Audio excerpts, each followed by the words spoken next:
السلام علیکم۔ Novel Naml by نمرہ احمد کی یہ قسط نمبر 63 ہے۔ باب 26 فرزند نازنین۔ ایک دفعہ ایک کشتی میں سوار ہوا ایک بادشاہ ساتھ ایک اجمی غلام کے، اور غلام نے نہ دیکھا تھا کبھی دریا اور نہ کبھی اٹھائی تھی کشتی کی تکلیف۔ لگا وہ رونے دھونے اور کانپنے لگا اس کا بدن۔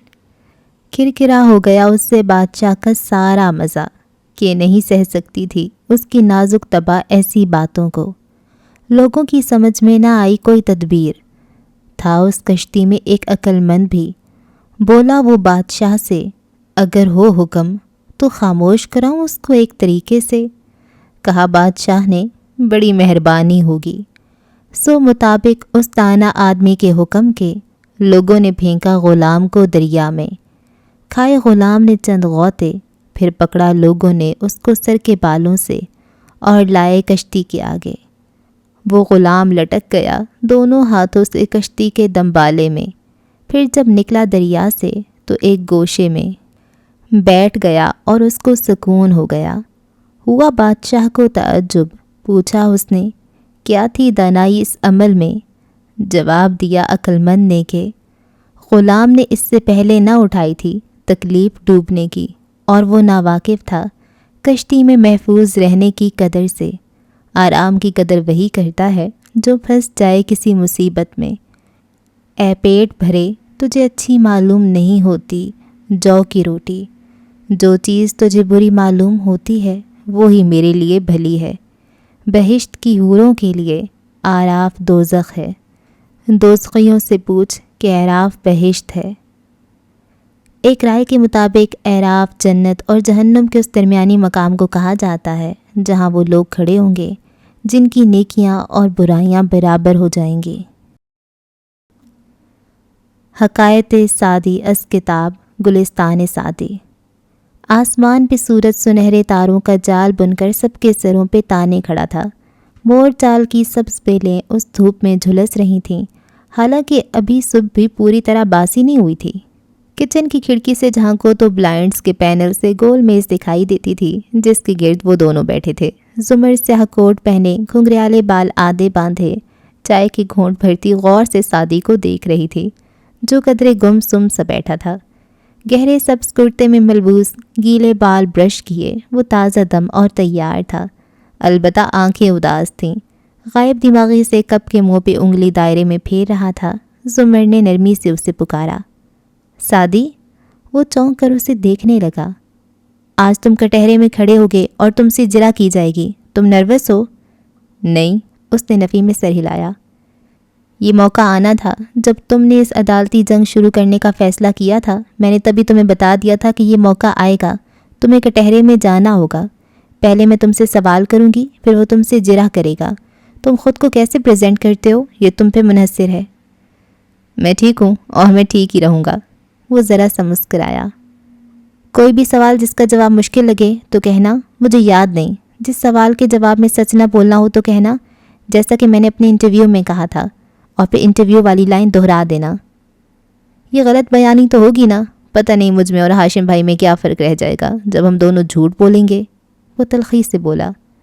محتاط الفاظ کا چناؤ جھوٹ بولنا نہیں ہوتا قانون میں، اور ہمیں ایک پورے معاشرے کو ایسے لوگوں سے پاک کرنے کے لیے ان چھوٹے موٹے لیسر ایولز کا انتخاب کرنا پڑے گا۔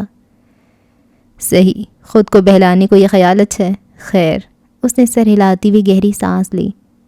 اور اگر اس نے مجھ سے کچھ ایسا پوچھا جو میں نے آپ کو بھی نہ بتایا ہو تب؟ زمر چند لمحے اس کی بھوری آنکھوں میں دیکھتی رہی۔ تم نے مجھے کیا نہیں بتایا؟ سعدی نے اس کی آنکھوں میں دیکھتے ہوئے مسکرا کر شانے اچکائے۔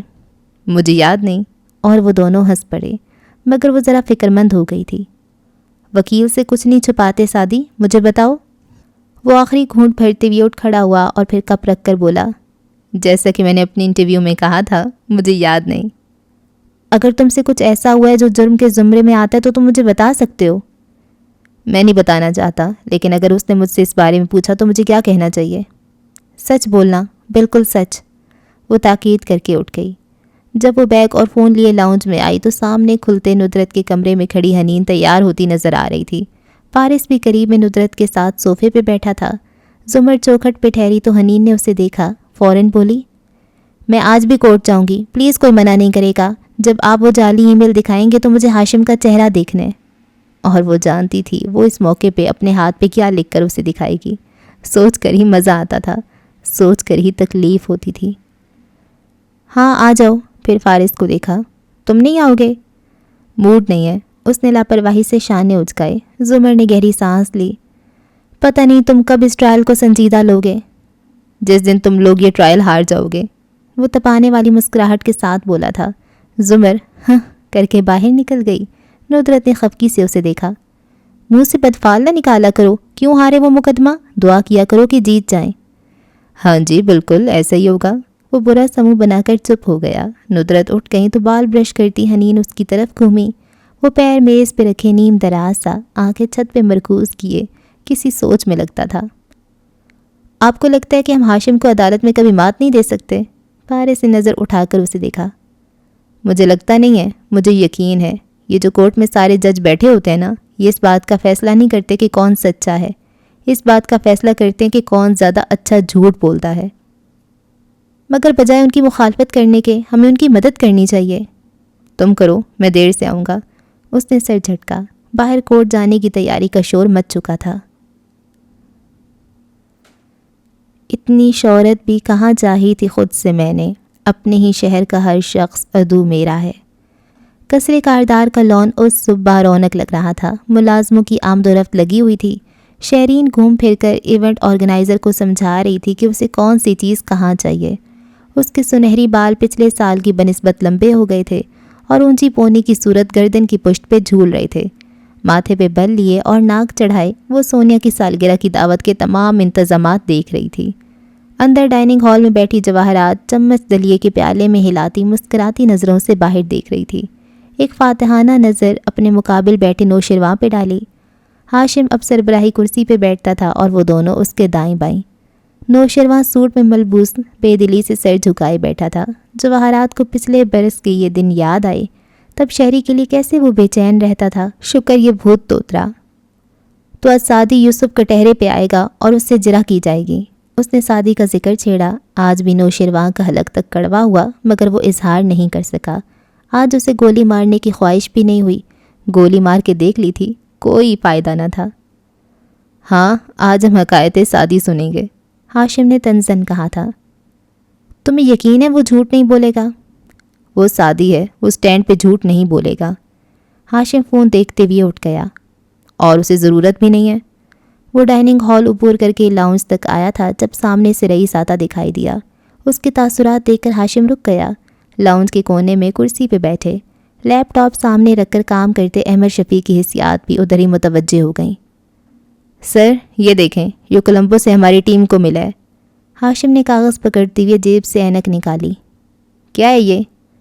فصیح کی لاش مل گئی ہے۔ گواہوں کے مطابق وہ سعدی یوسف کو قتل کرنے گیا تھا، مگر سعدی نے اسے مار ڈالا۔ فصیح اب صرف غائب نہیں ہے، وہ مر چکا ہے۔ رئیس کی آواز نے جہاں ہاشم کو چونکایا، وہاں دلیا مزے اور اطمینان سے کھاتی جواہرات کے ہاتھوں سے چمچ پھسلا۔ اس کا رنگ فک ہوا تھا۔ نوشرواں بھی سر اٹھا کر دیکھنے لگا۔ دس از گڈ۔ ہاشم دلچسپی سے کاغذ دیکھ رہا تھا۔ لیکن فصیح کو اسے زندہ گرفتار کرنے کا حکم ملا تھا، اس نے اسے مارنے کی کوشش کیوں کی؟ ہارون صاحب سے بات کی ہے، وہ خود شاکڈ ہیں۔ فصیح ان کا دایاں ہاتھ تھا، وہ کبھی بھی اس کو موت کی طرف نہیں دھکیلیں گے۔ پھر فصیح کیوں مارنا چاہتا تھا سعدی کو؟ سیلف ڈیفینس کے علاوہ تو سعدی اسے کبھی قتل نہیں کرے گا۔ وہ سر جھکائے کاغذ پڑھتا سوچتے ہوئے لہجے میں کہہ رہا تھا۔ کوئی ٹھوس ثبوت ہے کہ فصیح کو سعدی نہیں مارا ہے؟ کافی شاپ کی مالکے نے بتایا کہ وہ اس کے ساتھ نکلا تھا۔ سی سی ٹی وی فوٹیج میں بھی فصیح اس کو یرغمال بنا کے آگے لے جاتا دکھائی دیا تھا، مگر بعد میں بھی سعدی زندہ سلامت واپس آ گیا اور فصیح کی مسخ شدہ لاش کھائی سے ملی۔ احمد چہرہ اٹھائے ہکا بکا سا دیکھ رہا تھا۔ دور بیٹھی جواہرات بے اختیار اپنی گردن کی پشت ہاتھ سے دبانے لگی۔ پھر اس نے سیل اٹھایا اور آبدار کو میسج لکھا۔ مجھے میری امانت آج رات تک مل جانی چاہیے۔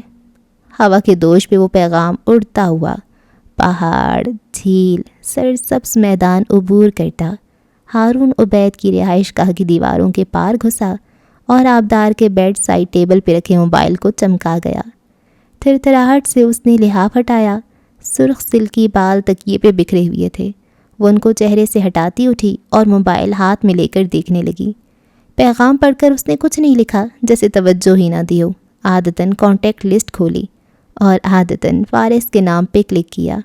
اس کا لاسٹ سین دیکھا، اندازہ لگایا کہ وہ اب کیا کر رہا ہوگا اور مسکرا کر فون رکھنے لگی۔ یکدم ایک خیال آیا، بلی سی آنکھوں میں چمک ابھری، لب دانتوں میں دبائے اس نے پیغام لکھا۔ یاد ہے فارس، میں نے آپ کو بتایا تھا کہ ملکہ نے دونوں قیدیوں کے قتل کا حکم دیا ہے۔ میرے پاس ثبوت ہے، اگر چاہیے تو آج ڈنر پہ میں آپ کا انتظار کروں گی۔ اور پیغام بھیج دیا۔ لبوں پہ مسکراہٹ کھیل رہی تھی، اب تو وہ ضرور آئے گا، اسے یقین تھا۔ میں اپنے روٹھے ہوئے قبیلے کی سازشوں میں گھرا ہوا ہوں، تم اجنبی ہو تو میرے آنگن کی وحشتوں سے ڈرے نہ رہنا۔ کورٹ روم میں اواخر اپریل کی دھوپ کھڑکیوں سے چھن کر اندر گر رہی تھی۔ سعدی یوسف کٹہرے میں کھڑا تھا اور زمر اس کے سامنے تھی، چند قدم نیچے، اس سے سوالات پوچھ رہی تھی۔ پلیز ریکارڈ کے لیے اپنا نام بتائیے۔ سعدی ذوالفقار یوسف خان۔ آپ کہاں پیدا ہوئے تھے؟ وہ سنجیدگی سے رسمی کارروائی دہرا رہی تھی۔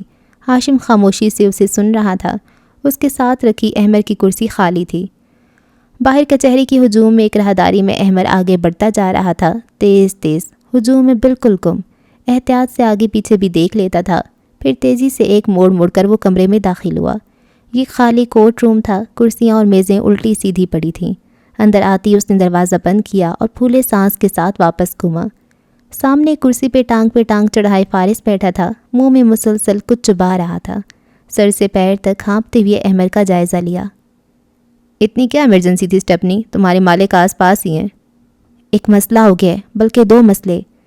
وہ کرسی کو فارس کے سامنے رکھتا اس پہ بیٹھا اور آگے کو جھک کر ہاتھ باہم پھنسائے پریشانی سے بتانے لگا۔ کیا ہوئے؟ فارس نے گہری سانس لی۔ ہاشم کے پاس عدالت میں پیش کرنے کے لیے خطرناک مواد ہے۔ فارس نے ہاتھ جھلا کر گویا ناک سے مکھی اڑائی۔ عدالت کی پرواہ کسے ہے؟ غازی، تمہیں اس کیس کو سیریس لینا ہوگا۔ ہاشم کے پاس ثبوت ہے کہ سعدی نے 2 قتل کیے ہیں، اور کچھ دیر بعد وہ عدالت میں سعدی سے یہ بات پوچھے گا۔ فارس کا مسلسل ہلتا منہ رکا، وہ ایک دم سیدھا ہو کر بیٹھا۔ 2 قتل؟ اسے دھچکا لگا تھا۔ ہارون عبید کے ملازم فصیح کی لاش مل گئی ہے۔ عینی شاہدین نے سعدی کو اس کے ساتھ دیکھا تھا، اسے سعدی نے مارا ہے۔ ایسا نہیں ہو سکتا، وہ شدت حیرت سے ہکلایا۔ ایسا ہو چکا ہے، تم لوگوں کو سعدی کو یہ بات بتانی ہوگی تاکہ وہ ذہنی طور پہ تیار رہے۔ 2 قتل؟ وہ اب بھی بے یقینی سے دہرا رہا تھا، پھر نفی میں سر ہلایا۔ یہ میرے جانے کے بعد ہوا ہوگا، مجھے اسے وہاں نہیں چھوڑنا چاہیے تھا۔ اور تم نے اسے مشورہ دیا تھا افغانستان کے راستے سے ملک میں آنے کا؟ فارس بالکل ساکن رہ گیا۔ تمہیں کیسے پتا؟ کسی نے سعدی کا پاسپورٹ ہاشم کو بھیجا ہے، اس پہ سعدی کا نام حیدر ہمایوں خان ہے، اور اس سے واضح ہوتا ہے کہ وہ افغانستان کے راستے سے آیا واپس۔ فارس بے یقینی سے نفی میں سر ہلانے لگا۔ یہ ناممکن ہے، سعدی اپنا پاسپورٹ ڈسپوز آف کر چکا ہے۔ کسی نے اس کے پاسپورٹ کے ٹکڑے جمع کر کے ہاشم کو بھیج دیے۔ افغانستان کے ذریعے آنے کا فیصلہ درست تھا، لیکن اب یہ چیز اس کو دہشت گرد بھی ثابت کر سکتی ہے۔ تم اس کیس کو سیریس لینا ہوگا۔ یہ نہیں ہو سکتا۔ وہ اٹھ کھڑا ہوا تھا، بار بار پیشانی چھوتا تھا، نفی میں سر ہلاتا تھا۔ سعدی کا پاسپورٹ ان کے ہاتھ نہیں لگ سکتا۔ سعدی نے خود مجھے بتایا کہ وہ اسے ختم کر چکا ہے۔ سعدی ایسا غیر ذمہ دار نہیں ہے۔ مگر اب ایسا ہو چکا ہے، میں نے خود وہ پھٹا ہوا پاسپورٹ دیکھا ہے، اور ہاشم نے مجھے اس کا میسج دکھا کر اسے ٹریس کرنے کا کہا، مگر میں نہیں کر سکا۔ اس شخص کا نمبر مکمل طور پہ انکرپٹڈ ہے۔ تمہیں اب کچھ کرنا ہوگا، کیونکہ کوئی ہے جو اسے سعدی کے بارے میں معلومات دے رہا ہے، اور یہ تمہاری قریب کا کوئی بندہ ہے۔ فارس نے چونک کر اسے دیکھا، ناگواری سے اس کے ماتھے پہ بل پڑے، اسے جیسے برا لگا تھا۔ ہمارے قریب ایسا کوئی بندہ نہیں ہے جو ہمارے ساتھ یوں دھوکہ کرے۔ سب کے قریب دھوکے باز ہوتے ہیں، میں بھی تو ہاشم سے اس وقت دھوکہ ہی کر رہا ہوں نا۔ نہیں، اس نے قطعیت سے نفی میں سر ہلایا۔ وہ شدید ڈسٹرب لگ رہا تھا۔ ہمارے قریب ایسا کوئی نہیں ہے، یہ ہاشم کا کوئی بندہ ہے۔ مسز زمر نے مجھے بتایا تھا کہ 2 ماہ پہلے تمہاری بھانجی کے کمرے سے وہ میموری کارڈ چوری ہو گیا تھا جس میں میرا مال نامہ موجود ہے۔ وہ یقیناً کاردارز کا بھیجا ہوا کوئی بندہ ہوگا۔ میں نے بہت ڈھونڈا مگر کوئی سراغ نہیں ملا، لیکن میں نہیں مان سکتا کہ ہمارے گھر میں سے کوئی ایسا کر سکتا ہے۔ ہاں، ہو سکتا ہے یہ باہر کا کوئی بندہ ہو، مگر میں جانتا ہوں کہ اسے کیسے پتہ چلا ہوگا کہ کارڈ تمہاری بھانجی نے کہاں رکھا ہے۔ احمد نے گہری سانس لے کر کہا۔ حنین نے کارڈ کی فائلز دیکھتی ہی مجھے کال کی تھی۔ کاردارز کے علاوہ بھی یقیناً کوئی تمہارے فون ٹیپ کر رہا ہوگا۔ اس کال کے بعد ہو سکتا ہے اس شخص نے حنین کے لیپ ٹاپ کو ریڈ کر کے اس کا ویب کیمرہ آن کر لیا ہو. آج کل یہ بہت آسان ہے. اور اس نے دیکھ لیا ہو کہ حنین اپنے کمرے میں وہ کارڈ کہاں رکھ رہی ہے. اب کہ فارس نے مشکوک نظروں سے اسے دیکھا. کہیں یہ سب تم تو نہیں کر رہے؟ پھر سر سے پیر تک اسے دیکھا. حنین نے کہا تھا اس سرخ مفلر والے آدمی کا قد چھوٹا تھا. اللہ کو مانو، مجھے یہ سب کرنے کی کیا ضرورت ہے؟ احمر برا مان گیا تھا. اور اگر میں یہ کرتا تو پھر اپنی جان پہ کھل کر تمہیں آگاہ کرنے کیوں آتا؟ سعدی کہتا ہے کہ اس کی USB کی فائلز ڈیلیٹ کر دی گئیں. اب اس میں صرف فروزن پڑی ہے. سعدی کے ایئرپورٹ سے پیچھا کیا جاتا ہے اور اس کا پاسپورٹ چوری کیا جاتا ہے. حنین کے کمرے سے ایک کارڈ چوری ہو جاتا ہے. غازی، یہ تمہارے قریب کا کوئی بندہ ہے. وہ پر یقین تھا. فارس کے کان سرخ ہو گئے اور وہ شدید بے بس اور غصے میں نظر آ رہا تھا. وہ جو بھی ہے میں اسے ڈھونڈ نکالوں گا اور میں واقعی اس کی جان لے لوں گا. اور کیس کا کیا کرو گے؟ نوشرواں کو سزا دلوانی ہے یا نہیں؟ فارس چند لمحے چپ رہا، پھر گہری سانس لے کر ایک عزم سے بولا، پہلے مجھے اس کیس میں دلچسپی نہیں تھی، لیکن اب اگر ہاشم اس طرح کے اوچھے ہتھ کنڈوں پہ اتر آیا ہے تو ٹھیک ہے، ہم سب مل کر اس کیس میں اس کو ٹف فائٹ دیں گے. گڈ. احمد نے مسکرا کر اس کا شانہ دھپکا. فارس نے اپنا کندھا بیزاری سے پیچھے کیا. اب جاؤ، تمہاری مالکن تمہیں مس کر رہی ہوگی. احمد جاتے جاتے مڑا اور تنک کر اسے دیکھا. ظاہر ہے ملازم پیش آدمی ہو، مگر سوری تم جیسے جاب لیس فارغ لوگ کیا جانے کہ ملازمت کیا چیز ہوتی ہے. جا دماغ نہ خراب کر میرا. اس نے غصے سے دروازے کی طرف اشارہ کیا. وہ شدید مضطرب نظر آ رہا تھا. چلے جو ذکر تو فرشتوں کی پارسائی کا، تو زیر بحث مقام بشر بھی آتا ہے. Your witness. زمر کٹہرے کے سامنے سے نیچے اتر آئی تھی اور ہاشم کو اشارہ کیا تھا. اب گواہ اس کا تھا، جیسے چاہے جرح کرے. جب وہ نیچے آ کر بیٹھی تو پیچھے سے کسی نے اسے ٹہوکا دیا. اس نے مڑ کر دیکھا. پچھلی نشستوں پہ فارس آ بیٹھا تھا اور اس کے کہنے پہ حنین اٹھ کر جنگلے تک آئی تھی اور پین سے زمر کے کندھے کو چھو کر اس طرف توجہ دلا رہی تھی. زمر نے فارس کو دیکھا. وہ قدرے مضطرب سا اسے اشارے میں کچھ بتا رہا تھا. زمر نے لبوں پہ انگلی رکھ کر اسے خاموش رہنے کا اشارہ کیا اور واپس گھوم گئی. چڑیل. وہ بے بسی سے بڑبڑایا تھا. زمر پرواہ کیے بغیر سنجیدگی سے سامنے دیکھ رہی تھی، جہاں ہاشم سعدی کے مقابل مگر چند قدم نیچے کھڑا تھا. مسکراتی ہوئی اس نے چند کاغذ لہرائے. کیا آپ کمار نامی اس سنہالی باشندے کو جانتے ہیں؟ یا کیا آپ فصیح نامی اس پاکستانی باشندے کو جانتے ہیں سعدی یوسف؟ کیونکہ ہمارے پاس مصدقہ اطلاعات ہیں کہ کمار کو زہر کا ٹیکہ لگا کر اور فصیح کو گردن توڑ کر آپ نے قتل کیا ہے. کیا آپ اللہ کو حاضر ناظر جان کر اپنے انٹرویو کا حوالہ دیے بغیر بتائیں گے کہ آپ ان دو لوگوں کے قاتل ہیں یا نہیں؟ بہت سی سانسیں ایک ساتھ رکی تھیں. حنین بالکل سن ہو گئی. اسامہ شل ہو گیا. احمد نے فکر مندی سے گہری سانس لی. جواہرات مسکرائی. نوشرواں بے چین ہوا. فارس نے اضطراب سے پہلو بدلا. ایسے میں زمر نے گردن موڑ کر فارس کو دیکھا اور پلکیں جھپک کر اسے تسلی دی. صرف وہ پرسکون تھی یا سعدی جو کٹہرے میں گردن تنے کھڑا تھا؟ اس کے چہرے پہ اطمینان تھا. پھر وہ دھیرے سے بولا، کیا آپ اپنا سوال دہرائیں گے کاردار صاحب؟ کمرہ عدالت میں پھر سے مقدسہ سناٹا چھا گیا. سعدی یوسف، کیا آپ نے ان دو افراد کا قتل کیا ہے؟ ہاشم نے تصاویر پھر سے دکھاتی ہوئے چبا کر پوچھا. زمر کھڑی ہوئی. Objection your honour. اس سوال کا کیس سے کیا تعلق ہے؟ تعلق ہے یور آنر. ہمیں عدالت کو دکھانا ہے کہ الزام لگانے والا خود کیسے کردار کا حامل ہے.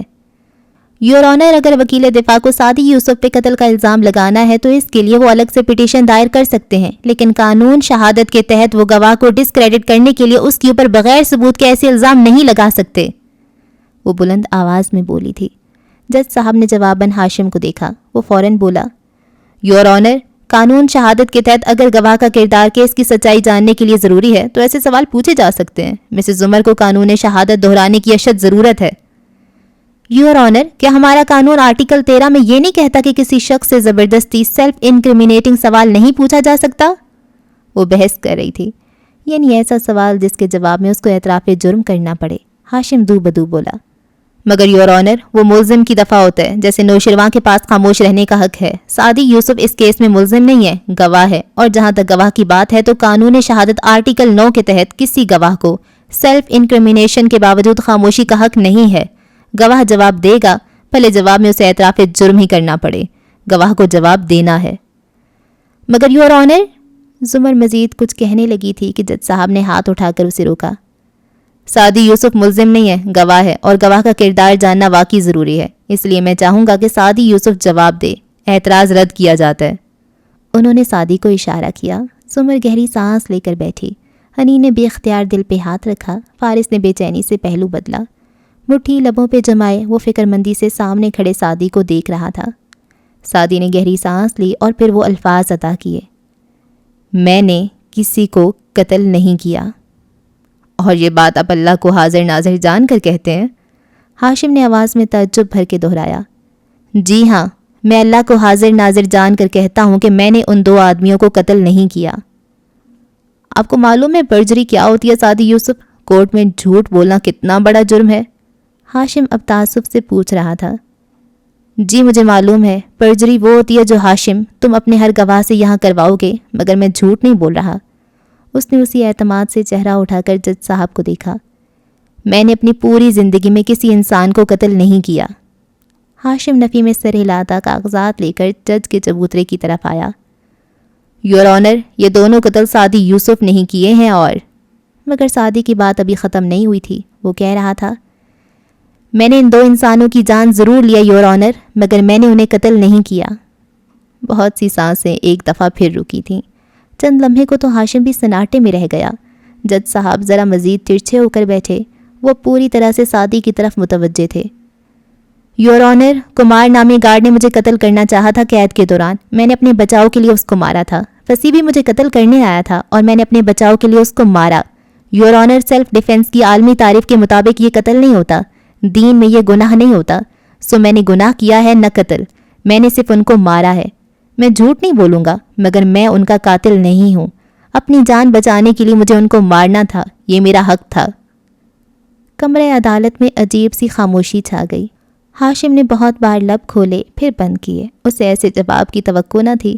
نوشرواں بالکل سن سا سعدی کا چہرہ ٹکر ٹکر دیکھ رہا تھا۔ وہ کیسے اتنے لوگوں کے سامنے کسی کو مارنے کا اعتراف کر سکتا ہے؟ اتنا بہادر وہ کیسے تھا؟ بالآخر ہاشم جج کی طرف متوجہ ہوا۔ مگر ہم کیسے مان لیں گے یہ سیلف ڈیفینس ہی تھا؟ یور آنر، سعدی یوسف ایک پاکستانی شہری ہے اور وہ دنیا میں جہاں کہیں بھی جرم کرے گا، پاکستان پینل کوڈ کا اطلاق اس پہ ہوگا۔ ملک واپس آنے پہ قانون کے مطابق اس سے تفتیش کی جائے گی اور اگر جرم ثابت ہو گیا تو سزا بھی سنائی جائے گی۔ یہ سیلف ڈیفینس تھا یا نہیں، اس کا فیصلہ بھی عدالت کرے گی۔ یور آنر، میری معزز عدالت سے استدعا ہے کہ سعدی یوسف کی اس اعتراف جرم کی بنا پہ ایک GIT تشکیل دی جائے جو اس کی ان جرائم کی تفتیش اور تحقیق کرے اور پھر اسے پروسیکیوٹ کیا جا سکے۔ یور آنر، زمر مسکرا کر کھڑی ہوئی اور چبوترے کی طرف بڑھی۔ میرا خیال ہے کاردار صاحب کو اپنا کرمنل لا دہرانے کی اشد ضرورت ہے۔ سب کی نگاہیں سعدی سے ہو کر زمر کی طرف اٹھیں۔ Excuse me? ہاشم نے ناگواری سے پوچھا تھا۔ زمر نے مسکرا کر کندھے اچکائے۔ قانون شہادت کے جس آرٹیکل 9 کو مد نظر رکھتے ہوئے عدالت نے گواہ کو خاموش نہ رہنے کا حق دیا ہے، جناب اعلیٰ اسی آرٹیکل 9 میں لکھا ہے کہ گواہ، ملزم نہیں گواہ، کو خاموشی کا حق حاصل نہیں ہے، چاہے اس کا بیان اس کے اپنے وجود کو ملوث جرم ظاہر کرے۔ اس نے مسکرا کر ہاشم کی آنکھوں میں دیکھتے وقفہ دیا۔ بشرط یہ کہ اس بیان کی بنیاد پہ اگر دوسرے کوئی ثبوت یا گواہ نہ ہو تو اس شخص کو پروسیکیوٹ نہیں کیا جا سکتا۔ پھر جج کی طرف چہرہ کر کے فاتحانہ انداز میں بولی، یور آنر، ہمارا قانون کہتا ہے کہ گواہ کے اپنے اعتراف جرم پہ اس کو قانونی حفاظت حاصل ہے۔ ہاشم کاردار یا کسی کے پاس ایسے کوئی ثبوت یا گواہ نہیں ہے جو سعدی یوسف کو مجرم ظاہر کریں۔ سعدی یوسف کے خلاف کہیں بھی کسی بھی قسم کا کوئی کیس اس ایک اعترافی بیان پہ نہیں کھولا جا سکتا۔ دراصل ہاشم کاردار اس بات کو صرف ایک سکینڈل بنا کر سعدی کو ڈسکریڈٹ کرنا چاہتے ہیں، تو اس لیے میں چاہوں گی کہ معزز عدالت کاردار صاحب کو یہ یاد دلائے کہ عدالتی حکم نامے کے تحت کئی ہفتے سے اس ٹرائل پہ میڈیا میں بحث منع ہو چکی ہے، اس لیے وہ ان باتوں کو میڈیا پہ نہیں اٹھا سکتے۔ ہاشم کا چہرہ بے بسی بھرے غصے سے متغیر ہو چکا تھا۔ یور آنر، ایک آدمی اپنے منہ سے 2 بندے مارنے کا اعتراف کر رہا ہے اور نہ جج صاحب نے نفی میں سر ہلاتے ہوئے اس کی بات کاٹی۔ مسز زمر کا پوائنٹ ویلڈ ہے، گواہ کو پروٹیکشن حاصل ہے۔ آپ نے اپنے منہ سے کہا ہے کہ سعدی یوسف اس کیس میں گواہ ہے، ملزم نہیں۔ اگر نوشرواں کاردار اپنے منہ سے اعتراف جرم کرتا تو عدالت اس کو پھانسی کی سزا فوراً سنا دیتی، کیونکہ وہ اس کیس میں ملزم ہے۔ سعدی یوسف گواہ ہے اور گواہ کو قانونی حفاظت حاصل ہے۔ مگر یور آنر، کم از کم آپ کو کوئی اور سوال پوچھنے کاردار صاحب؟ اب کہ جج صاحب نے تلخی سے پوچھا تھا۔ ہاشم چند لمحے غم و غصے سے وہیں کھڑا رہا، پھر گہری سانس لی اور سر جھٹکتا سعدی کے سامنے آیا۔ زمر مسکرا کر مڑی اور ایک چٹ جنگلے کے پیچھے کرسیوں پہ بیٹھی حنین کی طرف بڑھائی۔ حنا جس کو اب سانس آئی تھی، اس نے وہ چٹ فوراً سے فارس کو پاس کی جو بظاہر تنے تاثرات کے ساتھ بیٹھا تھا، مگر اعصاب اب ڈھیلے پڑ چکے تھے۔ اس نے کاغذ کھولا، اندر زمر نے لکھا تھا، ہسبینڈ ڈیئرسٹ، یونیورسٹی کلاسز میں ہر وقت مجھے دیکھنے اور میری محبت میں گرفتار رہنے کی بجائے اگر تھوڑا بہت پڑھ لیا ہوتا تو آج یہ قانون معلوم ہوتا تمہیں۔ فارس نے استغفر اللہ کہہ کر سر جھٹکا تھا، منہ کا ذائقہ تک کڑوا ہو گیا تھا۔ بازو بڑھا کر حنین کا قلم اچکا اور نیچے کچھ لکھا، پھر کاغذ طے کر کے آگے پاس کیا۔ ادھر ہاشم کی آواز گونج رہی تھی، سونیا کی پچھلی سالگرہ پہ یہ نہیں، 1 سال پہلے کیا یہ درست ہے کہ آپ سب سے نظر بچا کر میرے کمرے میں گئے تھے؟ یہ درست نہیں، میں نظر بچا کر نہیں، سب کے سامنے کھلم کھلا گیا تھا۔ کیوں؟ زمر تک کاغذ پہنچا تو اس نے اسے کھولا۔ آدھی توجہ سعدی کی طرف تھی۔ میں نے قانون پڑھ کے کرنا ہی کیا ہے؟ دنیا جہاں کے لوگوں کو انصاف دلانے کے لیے آپ موجود ہیں نا۔ میں تو آرام سے ڈنر کرنے جا رہا ہوں اپنے سے پیچھے بیٹھی خوبصورت لڑکی کے ساتھ۔ وہ کہہ رہی ہے کہ اسے ایک ثبوت دینا ہے مجھے۔ زمر نے اپنی گردن موڑ کر اسے گھورا تو آنکھوں سے شعلے نکل رہے تھے۔ فارس نے آنکھوں میں سادگی لیے شانے اچکا دیے۔ زمر نے ہاں کر کے سر واپس پھیر لیا۔ ادھر سعدی کہہ رہا تھا، میں باتھ روم گیا تھا اور چند منٹ میں واپس آ گیا تھا۔ تو آپ میرے گھر سے کچھ چرا کر نہیں نکلے تھے؟ میں نے کوئی نیکلس یا زیور نہیں چرایا تھا، نہ کوئی نقدی وغیرہ۔ سعدی یوسف خان، مجھے صرف اتنا بتائیں کہ جب آپ نے گھر جا کر اپنے کوٹ کی جیب میں ہاتھ ڈالا تو اس میں سے کوئی نیکلس نکلا یا نہیں؟ چونکہ میں نے کوئی نیکلس نہیں چرایا اس لیے میں نے جب کوٹ کی جیب میں ہاتھ ڈالا تو اس میں سے کوئی نیکلس نہیں نکلا۔ اس نے مزے سے دہرا دیا۔ حنین نے گہری سانس لی۔ وہ سچ کہہ رہا تھا، نیکلس حنا نے اس کے کوٹ سے نکالا تھا، خود اس نے نہیں۔ آپ جھوٹ بول رہے ہیں۔ خیر میں کیا کر سکتا ہوں، چلیے یہ تصویریں دیکھیے۔ سعدی، ہاشم اب اس کو پروجیکٹر اسکرین پہ چند شارٹس دکھا رہا تھا۔ یہ ہارون عبید کے اس ہوٹل کے بیسمنٹ کی تصاویر ہیں جہاں مبینہ طور پہ آپ کو قید رکھا گیا بقول آپ کے، لیکن جب میڈیا کے نمائندے وہاں گئے تو یہاں جالے لگے تھے اور برسوں کا کاٹ کباڑ پڑا تھا۔ اس بارے میں کیا کہیں گے؟ سعدی نے ایک نظر اسکرین کو دیکھا۔ میرے یہاں سے نکلنے کے بعد 1 ماہ بعد میڈیا کے نمائندے یہاں گئے۔ ایسا سیٹ اپ کرنے کے لیے 1 دن بھی بہت ہوتا ہے۔ تو آپ ابھی بھی مصر ہیں کہ نوشرواں کاردار نے آپ کو یہاں قید رکھا؟ ہاشم نے مصنوعی تعجب ظاہر کیا۔ وہ کنکھیوں سے زمر کو دیکھتا رہا، اس کے اٹھ کر آبجیکشن چلانے کا انتظار کرتا رہا، مگر وہ اطمینان سے بیٹھی قلم دانتوں میں دبائے رہی۔ اس نے اپنا گواہ تیار کر کے بھیجا تھا۔ ذرا اس تصویر کو زوم کیجیے کاردار صاحب، یہ اس طرف سے۔ سعدی اطمینان سے انگلی اٹھا کر کہہ رہا تھا۔ ہاشم نے سر کو خم دیا اور متعلقہ جگہ سے زوم کیا۔ یہ کونے میں دیوار پہ، سعدی اشارہ کر کے بتانے لگا۔ جی بالکل، ان گندے کاٹ کباڑ کے ڈبوں کے پیچھے دیوار پہ چند لکیریں نظر آ رہی ہیں۔ عدالت میں جمع کروائی تصاویر میں بھی یہ لکیریں واضح ہیں۔ ہارون عبید کے آدمیوں نے ان کو اس لیے چھوڑ دیا کہ شاید یوں یہ دیواریں مزید خستہ لگے، مگر یور آنر یہ پوری 247 لکیریں ہیں۔ 21 مئی سے 22 جنوری تک کے دن میں نے گن رکھے تھے۔ میں روز ایک لکیر کا اضافہ کرتا تھا۔ آپ ان کو گنوا کر دیکھ لیں، یہ اتفاق نہیں ہو سکتا کہ یہ بھی اتنی ہی ہوں جتنے دن میں قید رہا ہوں۔ وہ اعتماد اور سکون سے بول رہا تھا۔ ہاشم ایک دم لاجواب ہو گیا تھا۔ جج صاحب اب دلچسپی سے اس تصویر کو دیکھ رہے تھے، پھر انہوں نے فائل میں ایک نقطہ نوٹ کیا۔ سعدی یوسف، آپ کا کہنا ہے کہ آپ کو کاردارز کے آدمی نے پاسپورٹ دیا اور یوں آپ ملک واپس آ گئے؟ ہاشم نے موضوع بدلا۔ جی، کاردارز میں سے ہی کوئی تھا۔ حنین نے فوراً سے فارس کو دیکھا۔ آدھا کاردار؟ وہ ڈٹھائی سے سامنے دیکھتا رہا۔ لیکن آپ کے پاسپورٹ کے مطابق آپ افغانستان میں بھی رکے تھے، کیا میں پوچھ سکتا ہوں وہاں آپ کا کیا کام تھا؟ اور یہ کہتے ہوئے اس نے اپنی فائلوں کے درمیان سے ایک شفاف پیکٹ نکالا اور اوپر جج صاحب کے سامنے رکھا۔ سعدی بالکل سن رہ گیا۔ پاسپورٹ ٹکڑے ٹکڑے تھا۔ یہ وہی تھا جو اس نے پھینکا تھا۔ اب کہ ہاشم نے فاتحانہ نظروں سے سعدی کو دیکھا۔ کیا آپ کے افغان طالبان گروہوں سے تعلقات ہیں سعدی یوسف، اور یہ سارا ڈرامہ فساد پھیلانے کو کر رہے ہیں؟ ایسا کچھ نہیں ہے، سعدی بولا تو اس کی آواز غصے سے کانپی تھی۔ Objection your honour, objection your honour, اس بات کا کیس سے کیا تعلق؟ وہ فوراً کھڑی ہوئی۔ اوور رولڈ تعلق تو ہے، جج صاحب نے ہاتھ اٹھا دیے۔ یور آنر، سعدی یوسف نے کہا کہ ایسا کچھ نہیں ہے۔ اگلی سماعت پہ دفاع اس بات کے خلاف ریپٹل ثبوت پیش کرے گا جو یہ ثابت کریں گے کہ سعدی یوسف طالبان کے اعلی کار کے سوا کچھ نہیں ہے۔ ہاشم نے سرد مہری سے جج صاحب کو اطلاع دی۔ یور آنر، میں دہشت گرد نہیں ہوں، میں نس قوم کا ایک انجینئر ہوں، میرے ساتھ زیادتیاں ہوئی ہیں۔ وہ پھٹ پڑا تھا، اس کی آواز کانپ رہی تھی۔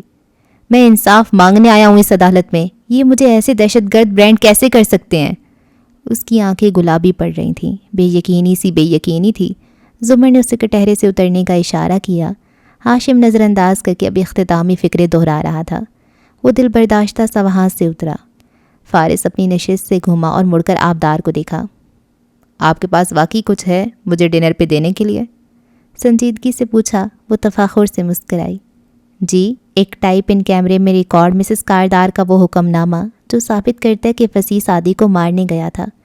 چاہیے تو جو وقت اور جگہ میں ٹیکسٹ کر رہی ہوں ادھر آ جائیے گا۔ میں 2 لوگوں کی ٹیبل بک کروا چکی ہوں۔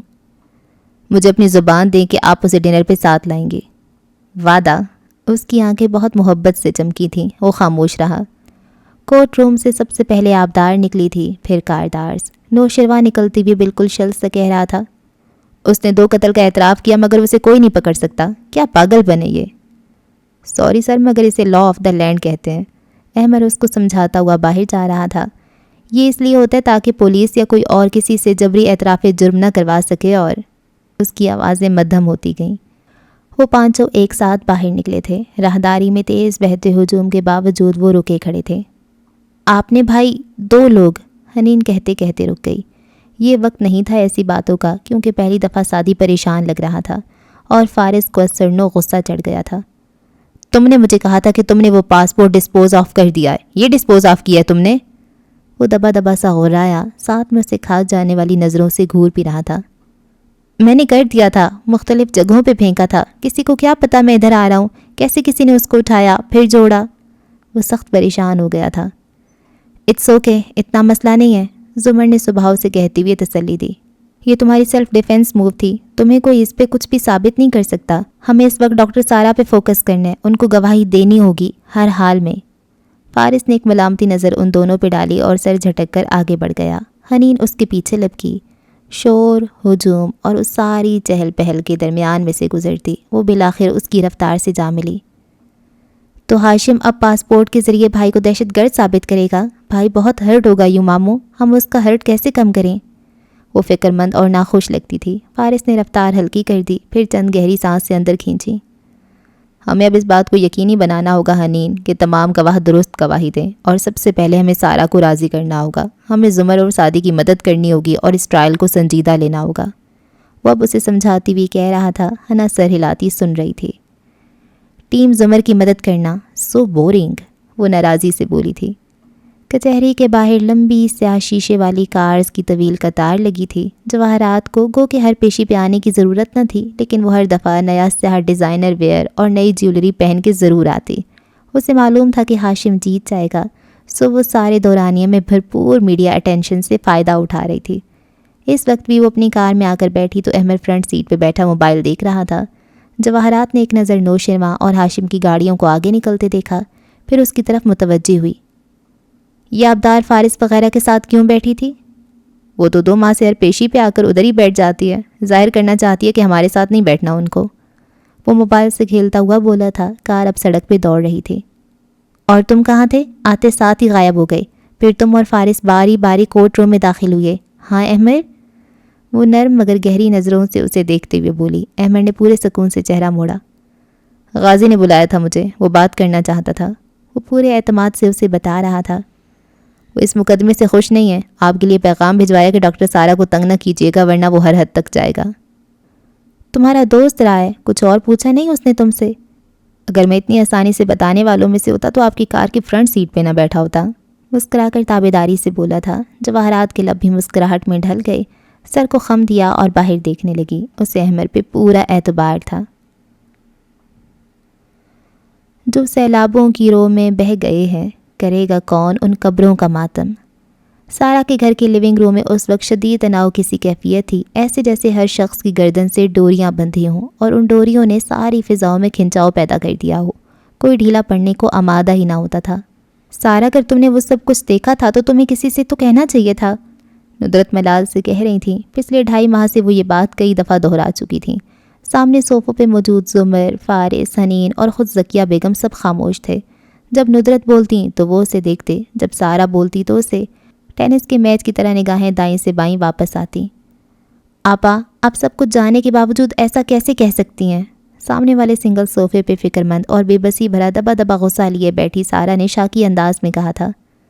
وہ بھی آفس سے آئی تھی، بال جوڑے میں بندھے تھے، پرس بھی ساتھ ہی رکھا تھا، چہرے پہ تھکان تھی مگر آنکھوں میں خفگی بھی تھی۔ خاور نے مجھے ہراس کیا تھا، وہ لوگ میرے بچے مار دیتے، کیا یہی چاہتے ہیں آپ لوگ؟ اچھا ٹھیک ہے، وہ سب پیچھے رہ گیا، لیکن اب تو سارا تم عدالت میں پیش ہو جاؤ ورنہ سعدی کا کیس بہت کمزور ہو جائے گا۔ ندرت نے رسان سے سمجھانا چاہا۔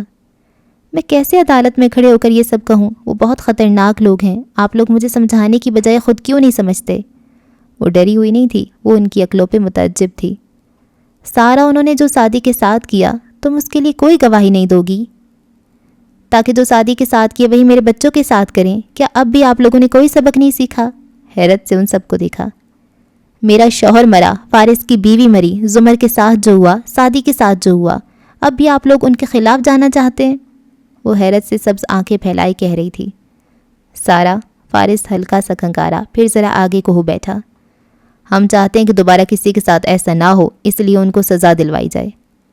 یہی وارث کی منطق تھی، یہی زمر، سعدی اور تم نے کیا۔ تم لوگ میرے بچوں کو اب ایک نئے تجربے کی بھینٹ چڑھانا چاہتے ہو؟ وہ صدمے سے بول رہی تھی۔ ڈاکٹر سارا، آپ کو کورٹ نے سمن کیا ہے، آپ کو آنا تو پڑے گا، سٹینڈ پہ کھڑے ہو کر حلف تو لینا ہوگا، پھر جھوٹ بولیں گی کیا آپ؟ زمر جو ٹانگ پہ ٹانگ جمائے بیٹھی مسلسل نیلی انگوٹھی کو انگلی میں گھما رہی تھی، رسان سے بولی تھی۔ سوری زمر، لیکن میں کسی عدالت میں نہیں جا رہی، اور پلیز مجھے ججمنٹل نظروں سے نہ دیکھیں، آپ میری جگہ نہیں ہیں، اس لیے نہیں سمجھ سکتی۔ ڈاکٹر سارا، میں آپ کی جگہ 5 سال پہلے تھی اور میں نے کورٹ میں گواہی دی تھی، میں چھپ کر گھر میں نہیں بیٹھ گئی تھی، گواہی چاہے غلط تھی یا صحیح تھی، چھپائی نہیں تھی میں نے۔ آپ نے فارس کے خلاف گواہی دی تھی، کاردارز کے خلاف نہیں، بھری عدالت میں کاردارز کو قاتل نہیں کہا تھا آپ نے۔ میں پچھلے 2 ماہ سے بھری عدالت میں کاردارز کو ہی قاتل بول رہی ہوں سارا، اور میں ابھی تک زندہ ہوں، مجھے ایک دفعہ بھی انہوں نے دھمکی نہیں دی۔ اتنے ہائی پروفائل کیس میں ہاشم جیسے لوگ گواہوں یا وکیلوں کو نہیں نقصان پہنچاتے، وہ ہم سے ڈرے ہوئے ہیں، ہمیں ان سے نہیں ڈرنا۔ زمر اسی انداز میں کہہ رہی تھی۔ سارا نے نفی میں سر ہلایا، وہ کچھ سننے کو تیار نہ تھی۔ آپ نہیں سمجھ سکتی زمر، آپ کے 2 چھوٹے چھوٹے بچے نہیں ہیں جن کے لیے آپ کو ڈرنا پڑے۔ لاؤنج میں ایک دم سناٹا چھا گیا۔ فارس نے بے اختیار نگاہ چرائی تھی، پتہ نہیں کس سے۔ حنا کے دل کو کچھ ہوا، ندرت نے پہلو بدلا، مگر زمر اسی طرح آرام سے بیٹھی رہی، آنکھوں کے تاثرات پرسکون رہے۔ جی سارا، آپ ٹھیک کہہ رہی ہیں، میرے 2 بچے نہیں ہیں، میرے 3 بچے ہیں، اور میں یہ سب انہی کے لیے کر رہی ہوں۔ حنا مسکرا دی، بہت سی ڈوریاں جیسے ٹوٹ گئیں، تناؤ گویا فضا میں گھل گیا، بہت سے لوگوں نے سکون کی سانس لی۔ سارا چند لمحے کو تو بول نہیں سکی، پھر اٹھ گئی۔ مجھے ایک میٹنگ میں جانا ہے اور میں مزید یہ بات نہیں کرنا چاہتی۔ پھر ایک ملامتی نظر فارس پہ ڈالی۔ اب تم بھی مجھے سیف راستہ نہیں دینا چاہتے، کیونکہ تمہیں بھی اب اس ٹرائل والی منطق سے اتفاق ہو گیا ہے نا؟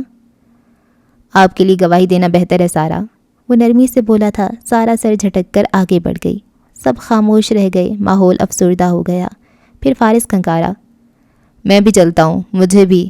زمر کو دیکھا، کسی کے ساتھ ڈنر کرنا ہے۔ زمر یوسف جو چند لمحے تک پرسکون سی بیٹھی تھی، اب کی آنکھیں اٹھا کر اسے دیکھا تو ان میں آگ کی لپٹیں نکل رہی تھیں۔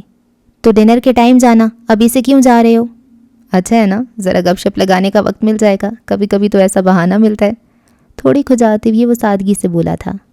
2 نمبر آدمی، وہ بڑبڑا کر رخ موڑ گئی۔ سارا موڈ خراب ہو گیا تھا، وہ اب اپنا والیٹ اور چابیاں اٹھا رہا تھا۔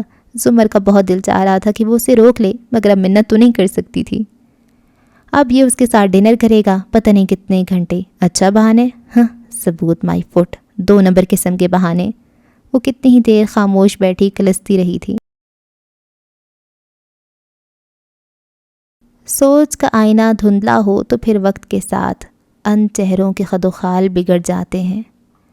ہوٹل کی لابی میں معمول کی گہما گہمی تھی۔ دیو ہیکل دیواروں اور عالی شان ستونوں سے مزین لابی میں اونچے فانوس لٹک رہے تھے۔ زرد روشنیوں نے خوابناک سا ماحول بنا رکھا تھا۔ ایک طرف اونچے شیشے کے پار مصنوعی آبشار بہہ رہی تھی، پانی اوپر سے نیچے آ کر حوض میں گرتا بہت دل فریب معلوم ہو رہا تھا۔ شیشے کی دیوار کے قریب جہاں بہت سے سیاح رک رک کر آبشار کے ساتھ تصاویر بنا رہے تھے، وہاں نوشرواں بھی کھڑا تھا۔ مگر اس کی پشت شیشے کی طرف تھی۔ وہ آبشار کو نہیں اپنے فون کو دیکھ رہا تھا۔ دفتن سامنے سے شہرین آتی دکھائی دی۔ اس کے سنہری بال اونچی پونی میں بندھے تھے اور مسکارا کے باوجود آنکھوں میں شدید بے چینی کا تاثر تھا۔ تیز تیز قدم اٹھاتی وہ اس کے قریب آئی۔ تھینک گاڈ تم آ گئے۔ شور کے باعث اسے بلند آواز میں نوشرواں کو مخاطب کرنا پڑا تھا۔ شیرو نے بیگانگی سے چہرہ اٹھا کر اسے دیکھا۔ تم نے کہا تھا اس کا تعلق میرے کیس سے ہے، اسی لیے آیا ہوں، بولو۔ شہرین نے افسوس سے اسے دیکھا۔ تم ہاشم کی طرح ہوتے جا رہے ہو۔ ابھی 1 سال پہلے کی بات ہے جب تم مجھ سے… اس نے سر جھٹکا۔ اچھا آؤ کہیں بیٹھ کر بات کرتے ہیں۔ بیٹھ کر بات کرنے سے تمہاری کڑوی باتوں میں مٹھاس نہیں گھل جائے گی، جو بتانا ہے یہیں بتاؤ۔ شہرین نے سینے پہ بازو لپیٹ لیا اور تندھی سے اسے دیکھا۔ تمہیں مجھ سے ذرا احتیاط سے بات کرنی چاہیے۔ یہ مت بھولو کہ تم میرے سامنے اعتراف جرم کر چکے ہو اور کورٹ نے مجھے گواہی کے لیے بلایا ہے۔ تو جاؤ دے دو گواہی۔ اس نے شانے اچکائے تھے۔ اس کے انداز میں کچھ عجیب سی بے پرواہی تھی۔ میں نے گواہی دی تو تم جیل میں پڑے ہوگے، ڈرو اس وقت سے۔ نوشیروان نے فون سے چہرہ اٹھا کر اسے دیکھا، وہ بھی ابرو اچکانے والے انداز میں۔ اعتراف جرم اتنی بڑی بات نہیں ہوتی شہرین، میں نے آج دیکھا سعدی کو، اپنی آنکھوں سے دیکھا۔ 2 انگلیوں سے اپنی آنکھوں کی طرف اشارہ کیا۔ اس نے بھری عدالت میں کہا کہ اس نے 2 لوگ قتل کیے، لیکن کسی نے اس کو اس ڈسگسٹ اور نفرت سے نہیں دیکھا جیسے اس روز کلب میں لوگوں نے مجھے دیکھا تھا۔ میری گولیوں سے وہ مرا تو نہیں تھا، میں اقدام قتل کا مجرم ہوں، قتل کا تو نہیں۔ اس نے تو 2 لوگ، 2 انسان مار دیے اور کسی نے اسے ایسے نہیں دیکھا۔ قانون، پولیس سب اس کو پروٹیکٹ کر رہے ہیں۔ یہ کہنا کہ میں نے کسی کو مارا ہے اتنی بڑی بات نہیں تھی شہری۔ گناہوں سے ڈرنا نہیں چاہیے، ان کو فیس کرنا چاہیے۔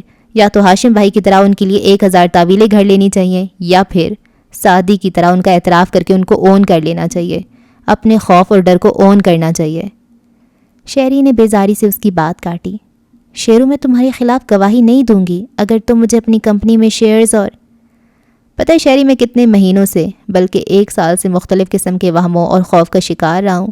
سرخ شربت دیکھوں تو خون نظر آتا تھا۔ وہ سر اٹھائے اوپر جھولتے فانوس پہ نگاہیں جمائے کہہ رہا تھا۔ وہ عجیب سی ذہنی کیفیت میں تھا۔ کتے کو ماروں تو لگتا انسان کو مار دیا۔ ہاتھوں پہ سرخ دھبے نظر آتے تھے، گیلے دھبے، خون ہر جگہ تھا۔ میں برے خواب دیکھتا تھا، شاید مجھے بائی پولر ہو گیا تھا یا شاید آبسیسو کمپلسیو ڈس آرڈر ہو گیا تھا۔ گھروں نے بھی دل کی بیماریوں کے کیسے کیسے نام رکھ دیے ہیں۔ مگر پتہ ہے کیا شہری، آج میں نے دیکھ لیا ہے۔ اوپر اٹھی اس کی آنکھوں میں فانوس کی جھلملاتی روشنیاں اتر آئی تھیں۔ میں نے دیکھ لیا ہے کہ بہادر وہی ہوتا ہے جو اپنے خوف کو دبوچ لے اور پھر پھونک مار کر اس کو راکھ کی طرح اڑا دے۔ خوف سے بھاگنا مسئلے کا حل نہیں ہوتا۔ خوف کے اندر غوطہ کھانا اور پھر اس سے نکل آنا انسان کو اصل آزادی دیتا ہے۔ مجھے لگتا ہے میں آزاد ہونے جا رہا ہوں۔ مجھے بلاخیر… دائیں سے بائیں وہ ہوٹل کی طویل لابی کی اونچی چھت سے لٹکتے فانوس پہ نظر ڈالتی ہوئی کہہ رہا تھا۔ مجھے بلاخیر روشنی نظر آنے لگی ہے، اور جب تک میں اپنے آپ سے سچ نہیں بولوں گا میں آزاد نہیں ہو سکتا۔ اب مجھے روشنی نظر آنے لگی ہے۔ ہاں اب کچھ سمجھ میں آنے لگا ہے۔ شہرین منہ کھولے اسے یوں دیکھ رہی تھی گویا اس کا دماغ چل گیا ہو۔ شیرو دیکھو میری بات سنو، تم خواہ مخواہ گلٹی ہو کر اپنا کیس مت خراب کرو، یوں تم…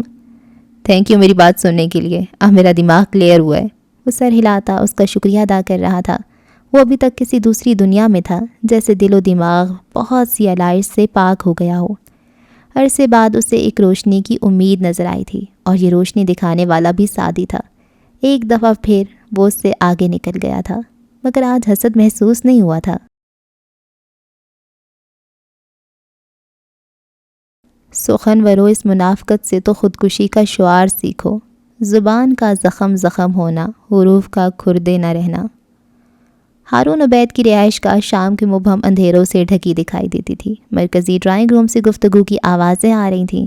ان کو نظر انداز کر کے تم گول سیڑھیوں کو پھلانگتے اوپر جاؤ اور آبدار کے دروازے کی ہول سے اندر جھانکو تو وہ اس طرف پشت کیے ڈریسنگ ٹیبل کے سامنے بیٹھی نظر آ رہی تھی۔ آئینے میں اس کا عکس جھلملا رہا تھا۔ سرخ بال، سیدھے سرخ بال کمر پہ گرے ہوئے تھے، اور اس نے سرخ چھوٹا سا رومال ہیئر بینڈ کی طرح ماتھے سے ذرا اوپر سر پہ لپیٹ رکھا تھا۔ وہ کلائی میں چوڑا سا وائٹ گولڈ بریسلیٹ پہنے ہوئے تھی۔ لباس سلور سلک کا تھا اور دیگر جیولری بھی وائٹ گولڈ کی تھی۔ اس سارے سفید پن میں سرخ اس کا رومال تھا یا پھر لپسٹک۔ وہ مسکرا کر چہرہ مختلف زاویوں سے موڑتی آئینے میں اپنا جائزہ لے رہی تھی۔ دفعتاً اس نے موبائل اٹھا کر دیکھا، فارس کا پیغام سامنے ہی چمک رہا تھا۔ 8 بجے تک آ جاؤں؟ اور جواب میں آبدار کا یس لکھا نظر آ رہا تھا۔ وہ ایک دفعہ پھر سے گھڑی دیکھنے لگی، ابھی پورا گھنٹہ پڑا تھا۔ نیچے واپس آؤ تو لاؤنج میں مختلف صوفوں پہ ہاشم اور ہارون بیٹھے دکھائی دیتے تھے۔ ہارون صوفے کی پشت پہ بازو پھیلائے بیٹھے چائے کے گھونٹ بھرتے ہوئے بغور ہاشم کو دیکھ رہے تھے، جو ذرا ڈھیلا ہو کر بیٹھا تھا۔ آنکھوں کی پتلیوں سے کوڑے کسی غیر مرئی نقطے کو یوں دیکھ رہا تھا جیسے کسی انجان شخص کو پہچاننے کی صحیح کر رہا ہو۔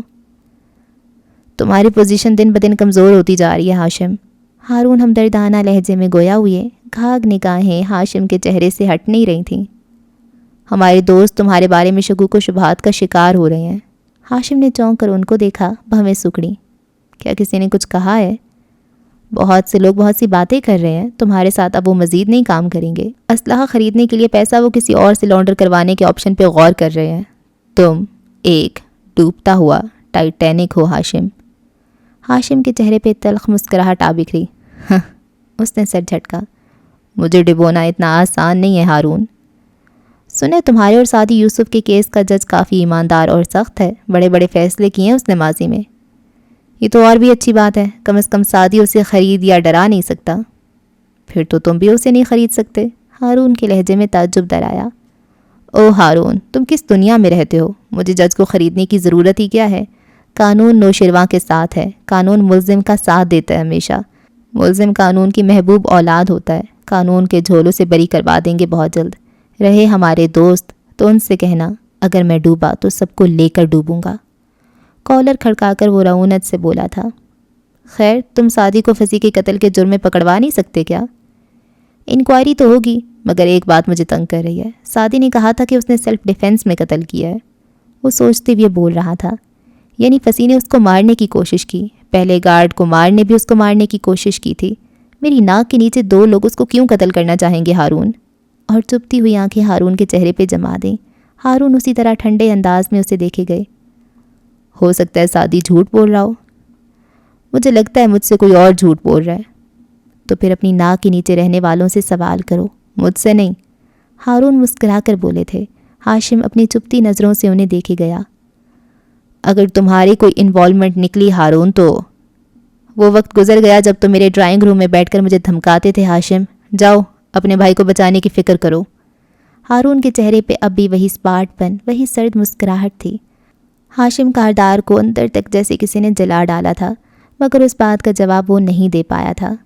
وہ جس وقت باہر پورچ کی طرف جا رہا تھا، اسے لان عبور کر کے آتی آبدار دکھائی دی۔ دونوں ایک دوسرے کو آمنے سامنے دیکھ کر ٹھٹکے تھے، دونوں کے قدم ٹھہر گئے تھے، نگاہیں ملی۔ ہاشم نے سر سے پیر تک اسے دیکھا۔ وہ کافی تیار اور سجی سنوری لگ رہی تھی، سرخ لپسٹک سب سے زیادہ واضح تھی۔ ریڈ؟ وہ مسکرایا، زخمی سا انداز تھا۔ آبدار سر جھٹک کے آگے بڑھنے لگی۔ ہاتھ میں کلچ تھا، سامنے تیار کار تھی جس کا دروازہ کھولے کھڑا ڈرائیور، جس نے چابی ہاتھ میں پکڑ رکھی تھی، گویا آبی کے حوالے کرنی ہو تاکہ وہ خود ڈرائیو کر کے جائے۔ ہاشم نے ہر تفصیل کو غور سے دیکھا۔ وہ اس کے کندھے کے قریب سے گزرنے لگی تو وہ بولا، پوچھ سکتا ہوں اتنا خاص کون ہے جس سے ملنے جا رہی ہو؟ آبدار لمحے بھر کو ٹھہری، چہرہ سنجیدہ اور سپاٹ رہا۔ نہیں، کار کی طرف دیکھتی ہوئے خشک مزاجی سے بولی اور آگے بڑھ گئی۔ ہاشم کی نظروں نے دور تک اس کا تعاقب کیا تھا۔ اس کے اندازے کے عین مطابق وہ اکیلی ڈرائیو کر کے جا رہی تھی۔ اوکے جی، اس ایپیسوڈ کو ہم یہاں پہ ختم کرتے ہیں۔ اور ہاشم اب اس کے پیچھے نہ چلا جائے نا، اس کی جاسوسی کروائے گا تو اس کو پتہ چل جائے گا، پھر وہ فارس اور آبدار دونوں کو نقصان پہنچا سکتا ہے۔ فارس ہاں، ہاشم اور فارس کو میں نے ملا دیا ہے۔ ہاں، تو جو ہاشم ہے وہ اب بس اس کو نا اپنے ہی لوگ دغا دے رہے ہیں۔ رکو، امی کی کال آ رہی ہے۔ ہاں جی، تو میں کہہ رہی تھی کہ ہاشم کے اپنے جو لوگ ہیں، جیسے کہ جواہرات ہے، اب جواہرات نہ مرواتی سعدی کو، وہ بچ کے وہاں سے نکل ہی نہیں سکتا تھا، وہ ایسی جگہ پہ ٹریپ ہوئے ہوئے تھے۔ تو یہ جواہرات کی اپنی کارستانیاں ہیں، جواہرات اپنے قتل چھپا رہی ہے جو اس نے کبھی زمانے میں کیے تھے، وہ وہ نہیں بتا سکتی نا۔ اب ایویں بیچ میں سے کھڑپینچ بنی ہوئی ہے۔ ہمارے یہاں ان کو کھڑپینچ کہا جاتا ہے، وہ جو بڑا بنتا رہتا ہے، خواہ مخواہ کا بندہ۔ تو وہ اب ہر ہفتے جب بھی اس کی پیشی ہوتی ہے تو ڈیزائنر ڈریس پہنتی ہے بلیک کلر کا۔ وہ بھی صحیح ہے یار، صحیح مست ماحول ہے۔ اور آبدار یہ تو اس کا تو دل ٹوٹنے والا ہے، بلکہ ٹوٹا ہوا ہے، وہ سمجھ نہیں رہی اس بات کو، اور وہ اب دے دے گا تو پھر جواہرات اور پھنس جائے گی. پہلے تو ایک لڑکی سے بلیک میل ہو رہی تھی، اب فارس کے پاس آ جائے گی ویڈیو تو وہ اس کو صحیح سے یوز کرے گا. اور سارا بھائی ٹھیک ہے، پہلے تم نہیں بتا سکی، تمہیں ڈر تھا، اب تو تم نہ ڈرو نا، اب تو ساری چیزیں سب کے سامنے آ گئی ہیں، اب تو وہ تمہیں نقصان ہی پہنچا سکے گا. لیکن پھر بھی وہ بس بہت ہی ڈرپوک ہے. ایسا ڈرپوک، خیر بندہ بہادر ہونا بھی تو اتنا آسان نہیں ہے نا، لیکن آپ کو بہادر بننا پڑتا ہے. بہت سی چیزوں میں آپ کو بہادری دکھانی ہوتی ہے، لیکن سعدی اس کا اتنا قریبی بھی تو نہیں ہے نا کہ وہ اس کو بچانے کے لیے یا اس کے کیس کو لے کر وہ اتنی زیادہ اسٹرانگ بنے. اور کیا ہوا ہے، اور زمر اچھا کیس لڑ رہی ہے، ہاشم تو خیر ہے ہی اچھا، اور جج شکر ہے ایماندار ہے یار، جج اگر صحیح نہ ہوتا تو کتنی مشکل ہو جاتی. اور کیا ہوا ہے، اور کچھ بھی نہیں ہوا. احمد ان کے ساتھ ہی ہے، اچھا یہ اچھی چیز ہے، اور ہارون بھی ان کے ساتھ نہیں ہے، بس ابھی ہاشم اکیلا ہی رہ گیا ہے نا. اور نوشروا اس کو اب ایک دم سے آ گیا کہ ہاں سعدی نے 2 قتل کیے، اس کو کوئی کچھ نہیں کہہ رہا، اور میں نے تو قتل بھی نہیں کیا، کوشش صرف کی ہے، اور میں اتنا پکڑا گیا ہوں. ہائے اللہ، بیچارہ اس کو ہو رہا ہے. اور کیا ہوا ہے، ہاں بس یہی ہوا ہے نا. ہاں اچھا جی، اگلی ایپیسوڈ میں ہوتی ہے ملاقات، رکھیں دعاؤں میں یاد. اللہ حافظ.